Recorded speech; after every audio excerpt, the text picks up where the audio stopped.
सरदार वल्लभ भाई पटेल, लौह पुरुष की जीवनी। सरदार वल्लभ भाई पटेल भारतीय स्वतंत्रता संग्राम के महान नेता, कुशल राजनीतिज्ञ और स्वतंत्र भारत के पहले उप प्रधानमंत्री और गृह मंत्री थे।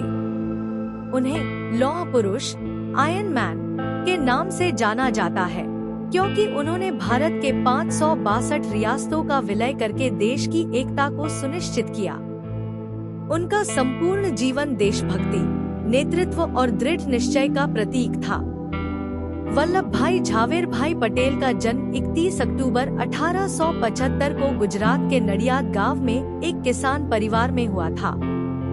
उनके पिता झावेर भाई पटेल झांसी की रानी लक्ष्मीबाई की सेना में सैनिक थे और उनकी माता लाडबाई एक धार्मिक महिला थी। वल्लभ भाई बचपन से ही मेहनती, आत्मनिर्भर और स्पष्टवादी थे।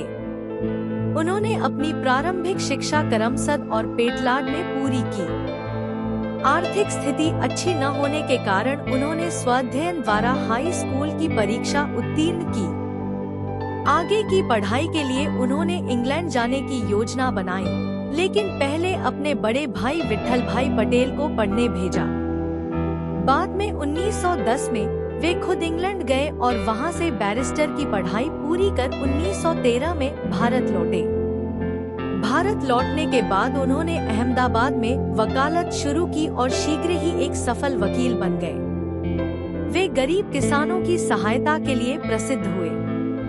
1917 में वे अहमदाबाद नगरपालिका के अध्यक्ष बने और इस दौरान शहर के विकास और सफाई व्यवस्था में महत्वपूर्ण सुधार किए।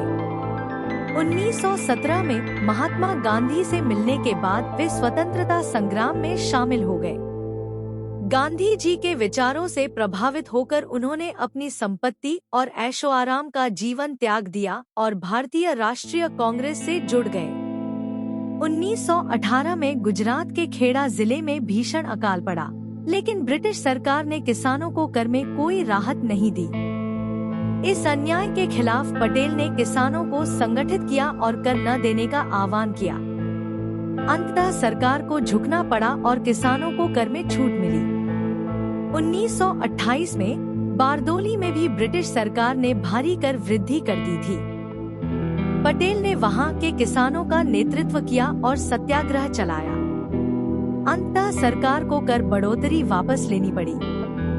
इस विजय के बाद वहां की महिलाओं ने उन्हें सरदार की उपाधि दी, जो उनके नाम के साथ हमेशा के लिए जुड़ गई। 1942 में महात्मा गांधी ने भारत छोड़ो आंदोलन की शुरुआत की, जिसमें सरदार पटेल ने महत्वपूर्ण भूमिका निभाई। वे गिरफ्तार कर लिए गए और लगभग 3 साल तक जेल में रहे।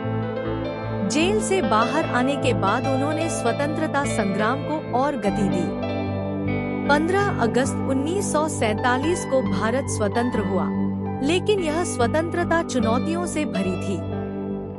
भारत में 562 रियासतें थी, जिन्हें भारत में मिलाने की कठिन जिम्मेदारी सरदार पटेल को सौंपी गई। उन्होंने कुशल रणनीति, कूटनीति और शक्ति का प्रयोग करके इन रियासतों का भारत में विलय कराया। कुछ रियासतों ने भारत में शामिल होने से इनकार कर दिया। जूनागढ़ के नवाब ने पाकिस्तान में शामिल होने की घोषणा की, लेकिन सरदार पटेल ने सैन्य कार्रवाई करके इसे भारत में मिला लिया। हैदराबाद के निजाम ने भी स्वतंत्र रहने की कोशिश की, लेकिन ऑपरेशन पोलो के तहत भारतीय सेना ने कार्रवाई की और हैदराबाद को भारत में मिला लिया। स्वतंत्र भारत के पहले उप प्रधानमंत्री और गृह मंत्री के रूप में सरदार पटेल ने भारतीय प्रशासन की नींव रखी। उन्होंने भारतीय सिविल सेवा (IAS) और भारतीय पुलिस सेवा (IPS) को सशक्त बनाया। उन्होंने देश की सुरक्षा, कानून व्यवस्था और राष्ट्रीय एकता के लिए कई प्रभावी कदम उठाए। उनकी नीति के कारण ही भारत एक संगठित राष्ट्र बना। 15 दिसंबर 1950 को मुंबई में हृदय गति रुकने से सरदार पटेल का निधन हो गया। उनकी मृत्यु से भारत ने एक महान नेता खो दिया, लेकिन उनकी विरासत आज भी जीवित है।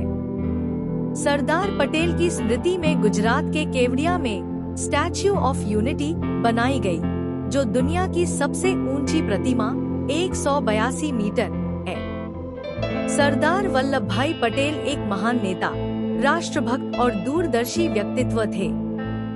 उन्होंने अखंड भारत की कल्पना को साकार किया और देश को एक मजबूत प्रशासनिक ढांचा दिया। उनकी दृढ़ इच्छा शक्ति, अद्वितीय नेतृत्व और कर्तव्य निष्ठा से आने वाली पीढ़ियां प्रेरणा लेती रहेंगी। उनका जीवन हमें सिखाता है कि सच्चे नेतृत्व के लिए दृढ़ संकल्प, निस्वार्थ सेवा और साहस आवश्यक है। भारत की एकता और अखंडता को बनाए रखने के लिए उनका योगदान अविस्मरणीय है।